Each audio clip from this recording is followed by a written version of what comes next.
Pedro, ele virou vilão no Flamengo? O Felipe Luiz ontem foi para a entrevista e botou o pau na mesa.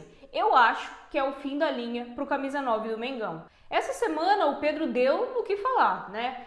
Saiu do treino mais cedo, deixou de ser relacionado para o primeiro jogo da volta do Flamengo depois da paralisação para a Copa do Mundo de Clubes, e a cereja do bolo foi o esculacho que o Felipe Luiz deu nele com muita classe na entrevista do pós-jogo de ontem. Eu sou a Clay, jornalista em formação, e hoje a gente vai falar sobre essa situação do Pedro. Mas antes de entrar nos pormenores do assunto, deixa um like, um comentário e se inscreve também no canal, fechou? E antes da gente chegar no ponto alto, que foi a entrevista do Felipe Luiz de ontem, vamos por ordem cronológica, vamos entender como que a situação chegou nesse ponto. Na quarta-feira, dia 2 de julho, o GE publicou que o colunista do UOL, Mauro César, tinha noticiado de que o Pedro estava à venda, ele estava à disposição para ser negociado pelo Flamengo, algo que surpreendeu todo mundo, já que o Pedro é um grande artilheiro, já fez muitos gols pelo Flamengo, já deu muitas alegrias à torcida. Essa notícia logo foi negada pelo Flamengo e começou até uma certa crise com o diretor de futebol, José Botto,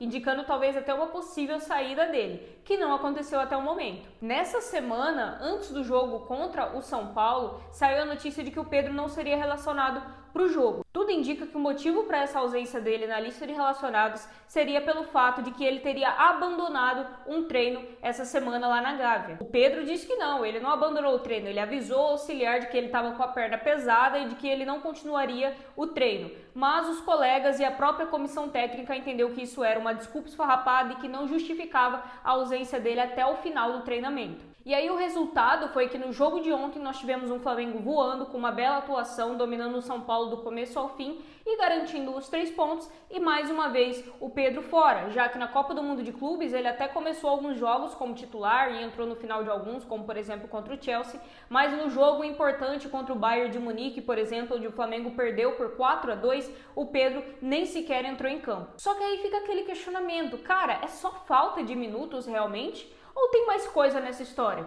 Eu acredito que seja a segunda opção. A gente tem aqui alguns outros pontos de desgaste que vão além da questão do treinamento, né? Dele ter saído antes ali do treinamento. Do lado do Pedro, a gente tem uma insatisfação por conta de uma promessa não cumprida pela diretoria. Quando o Pedro se lesiona e ele tem aquela lesão séria, foi-se prometido a ele de que posterior à sua recuperação, ele teria ali uma renovação de contrato, que até o momento vai até 2027. Porém, ele se recupera e volta a jogar bola em abril, e essa conversa para renovação não foi feita até agora. Depois, nós tivemos algumas peças do elenco incomodadas com as atitudes do Pedro, chegando a conversar até com a comissão técnica e com a diretoria sobre isso. E no começo dessa semana, com a reapresentação do elenco para a volta aí do Campeonato Brasileiro, Felipe Luiz e alguns capitães do time conversaram diretamente com o Pedro, tentando passar para eles a importância que ele tem para o elenco e o desejo de que ele permaneça e não seja negociado, como foi noticiado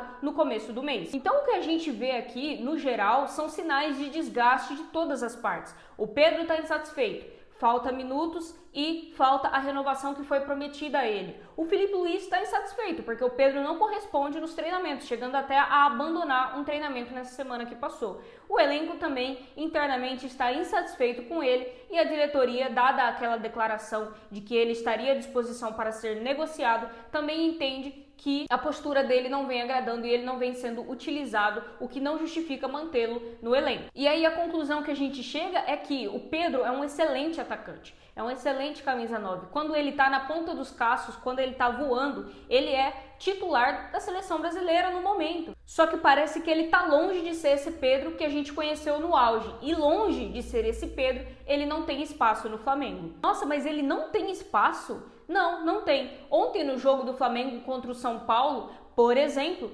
eu fiquei impressionada assim com a marcação alta dos atacantes do Flamengo. É algo que eu acho que está se tornando tendência, né? A gente vê o Paris Saint-Germain sendo campeão de tudo, jogando exatamente assim. A gente vê uma cobrança muito forte em cima de Vinícius Júnior e Mbappé, justamente porque são dois atacantes que não marcam forte.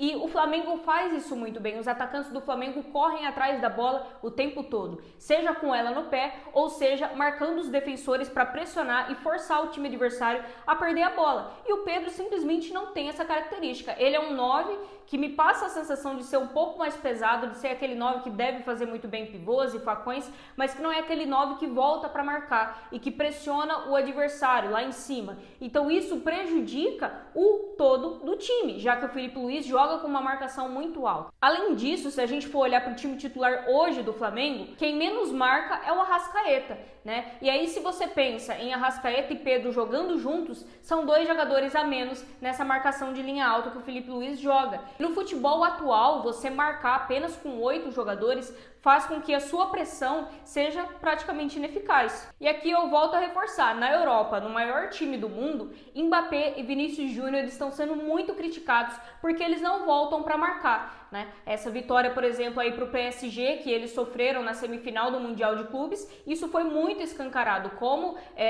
o Dembélé e o Kvaratskhelia voltam o tempo todo para marcar e estão o tempo todo correndo atrás da posse de bola, enquanto do outro lado a gente vê Vinícius Júnior e Mbappé mal cercando o zagueiro adversário. Então, se até na Europa existe essa pressão, onde é o futebol de primeira prateleira, nos maiores clubes do mundo, por que seria diferente com o Pedro no Flamengo, sabe?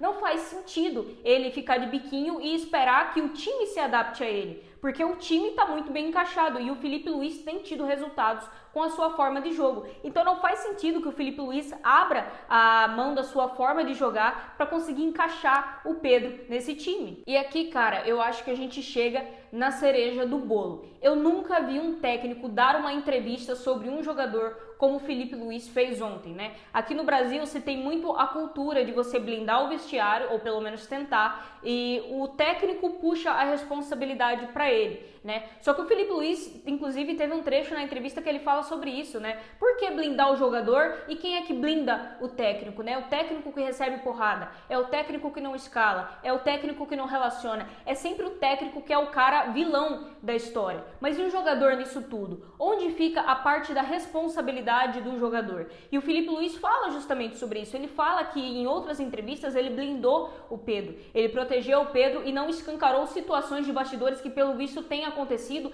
já há algum tempo, mas que nessa ele não conseguiu segurar, dado o episódio, né, do Pedro ter abandonado o treino nessa semana. E no final das contas não é só o que o Filipe Luís observa no olho, mas são também os números, o que os números mostram a ele, e os números mostram que o Pedro, dentre todos os jogadores hoje que participam do treino, é o que treina mais fraco. E também você tem a questão tática, a questão de que o Pedro é um cara que não volta para marcar como o Filipe Luís gostaria que ele fizesse, gostaria que as peças do seu time fizessem. Então assim, não sobrou margem para interpretação. Pedro, ou você volta para marcar, ou você fica na ponta dos cascos, ou você dá o seu melhor e queira realmente jogar, ou então você vai ser escanteado, você não vai ser mais relacionado aos jogos e você vai ser negociado pela diretoria do Flamengo. E o Filipe Luís disse várias vezes, eu não quero que o Pedro saia. Se ele quiser, ele não precisa nem me cumprimentar, eu quero que ele esteja na melhor performance física da vida dele e que ele faça gols. Esse é o trabalho dele, é isso que ele tem que fazer. Só que eu não posso querer mais do que ele. Basicamente foi isso o que o Filipe Luís disse. E eu vi muita gente nos comentários, né, de redes sociais criticando o Filipe Luís. Pô, mas isso é coisa que se resolve internamente. Você tá expondo um ativo do clube, né, que pode se desvalorizar no mercado diante desse episódio aí de indisciplina e tudo mais. E eu concordo em partes. Eu acho que sim, essas coisas elas devem primariamente serem resolvidas internamente. Só que chega uma hora que a tampa estoura, né? Chega uma hora que você não consegue mais ter esse controle interno. Primeiro porque as coisas vazam. Hoje em dia é muito fácil você ter um vazamento de uma informação interna de um clube. E segundo, cara, porque ele, enquanto treinador, precisa dar justificativas. Ele precisa dar respostas do porquê que o cara não vem treinando, do porquê que o cara fica de risadinha no banco de reservas, do porquê que o cara tá insatisfeito, porquê que o cara não tá no melhor do físico dele, mesmo já tendo se recuperado dessa lesão há 3 meses, né? Se a gente for contar de abril pra cá, já são 3 meses. E tudo bem, é uma lesão séria que você precisa ter calma na recuperação. Só que já era para o Pedro estar numa etapa de recuperação em que ele conseguisse ter mais minutos e que ele estivesse com um porte físico, com uma capacidade física melhor. Então assim, eu não julgo o Filipe Luís por ele ter exposto o Pedro dessa maneira, porque como ele mesmo disse, ele já tinha colocado panos quentes e puxado a responsabilidade para ele em várias entrevistas, só que nessa não deu mais. Deu para ver que ele estava muito irritado, principalmente com o fato do Pedro não ter terminado os treinos dessa semana. E a conclusão temporária que a gente pode ter é o seguinte: o clima está insustentável de todos os lados, técnico, elenco, jogador e diretoria. E fica realmente difícil de você imaginar o Pedro dando uma volta por cima e voltando a ser relacionado e a ser titular e a ser aquele artilheiro que a gente se acostumou a ver no Flamengo. Só que eu acho que também seria uma besteira se o Flamengo vendesse o Pedro para um time brasileiro. O Palmeiras, por exemplo, que comprou o Vitor Roque, mas que o Vitor Roque até agora não mostrou a que veio, né? Não tem sido esse centroavante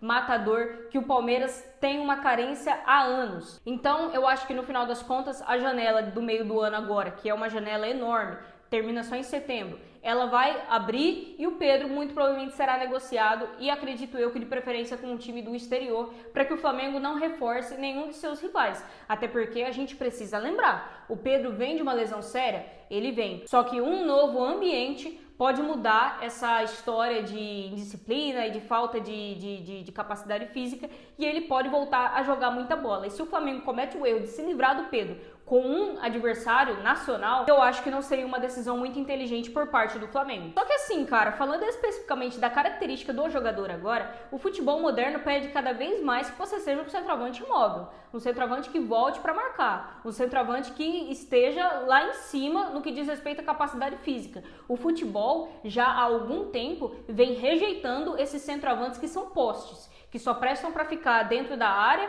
fazendo ali o pivôzinho, talvez um facãozinho num contra-ataque e só. Né? Um dos melhores centroavantes que eu vi jogar recentemente, por exemplo, foi o Ricardo Oliveira. O Ricardo Oliveira era matador de cabeça, por baixo também, só que ele voltava bastante. Né? Quantos gols eu não já vi o Ricardo Oliveira fazer de contra-ataque, puxando a bola do meio de campo e parando só dentro do gol? Então o centroavante, hoje, ele pede isso. Ele pede que você seja móvel, que você marque lá em cima o tempo todo e que você não fique apenas esperando a bola dentro da área. Então a bola fica com o Pedro nesse quesito. Ele precisa entender que ele precisa melhorar as características dele, porque hoje o futebol pede isso. E dificilmente eu acho que o Pedro vai chegar em um time e o treinador vai montar toda uma estrutura em torno dele. Eu acho que pode acontecer devido à qualidade que ele tem, mas eu acho que isso está cada vez mais difícil, porque a gente está vendo exemplos de times cada vez mais coletivos ganharem, e não aqueles times que ficam priorizando jogar para estrelas, né? A gente vê o caso do PSG, por exemplo, foi só se livrar do perninha do Mbappé, que queria receber a bola no pé e que não gostava de voltar para marcar, que começou a jogar de uma forma coletiva belíssima e que hoje é campeão de absolutamente tudo que disputa. Então fica essa lição pro Pedro: se ele quiser realmente ser titular de novo da seleção brasileira, se ele quiser ser titular de um grande clube, disputar grandes competições, eu acho que ele precisa se adaptar e melhorar nesse quesito. Mas e você? O que você acha sobre essa história toda? Principalmente se você for flamenguista, deixa aí a sua opinião nos comentários. Você quer que o Pedro fique? Você acha que o Filipe Luís fez o correto em expô-lo daquela maneira, ou você acha que foi um erro do treinador? Deixa a sua opinião e eu te vejo no próximo vídeo. Tchau!